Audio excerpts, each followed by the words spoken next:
আসসালামু আলাইকুম প্রিয় বন্ধুগণ। আসলে আমি যে জিনিসটা নিয়ে আলোচনা করতে আসছি ওটা হলো আপনার ওই যে ইসরায়েল একটা দেশ। ইসরায়েল নামে যে একটা দেশ আছে পৃথিবীর বুকে, ওই দেশটার বিষয়ে কিছু আলোচনা করার জন্য।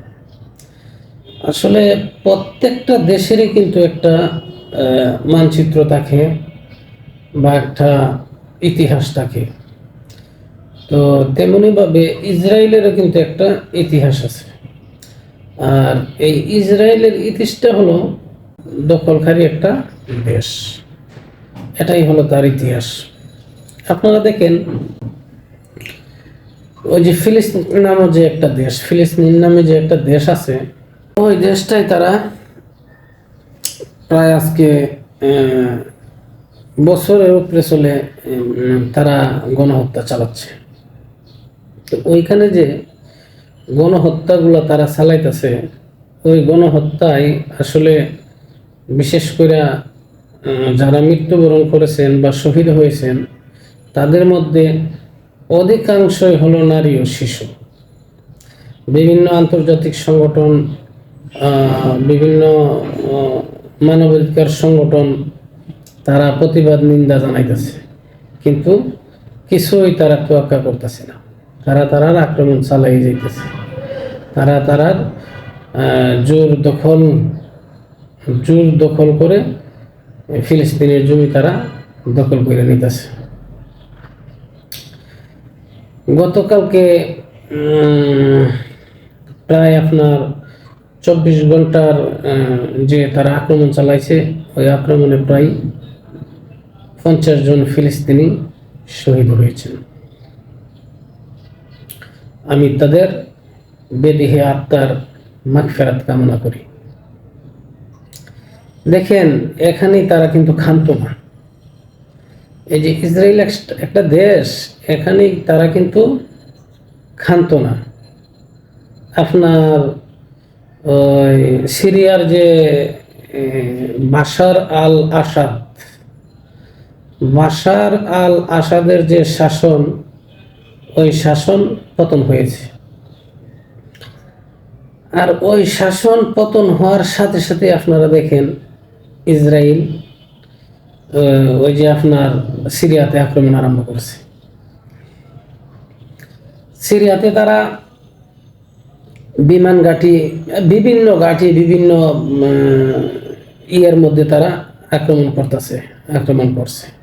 আক্রমণ করে অনেক কিছু তারা ঘুরাই দিতেছে। এবং তারা গোলান মালভূমি নামে একটি জায়গা আছে সিরিয়ায়, গোলান মালভূমি, ওই জায়গাটা পুরোপুরি তারা দখল করে নিছে। এবং তারা অলরেডি ওইখানে ঘোষণা দিয়ে দিছে যে সিরিয়ার গোলান মালভূমির যে ভূখণ্ড আছে, ওই ভূখণ্ডটা আজীবনের জন্য তারা তাদের কইরা রাইখা দিব। এই হলো ইসরায়েলের ইতিহাস, জোর দখলকারী একটি দেশের ইতিহাস। তো ইতিমধ্যে আপনার ওই বিভিন্ন যে মুসলিম দেশগুলো আছে, ওই দেশগুলোর মধ্যে সৌদি আরব, ইরাক, তারা ওইটার নিন্দা ও প্রতিবাদ জানাইছে। তো মুসলিম যে দেশগুলো আছে, বিশ্ব নেতারা আছে, তাদের প্রতি আমার একটা বার্তা, আপনারা ঐক্যবদ্ধ হন।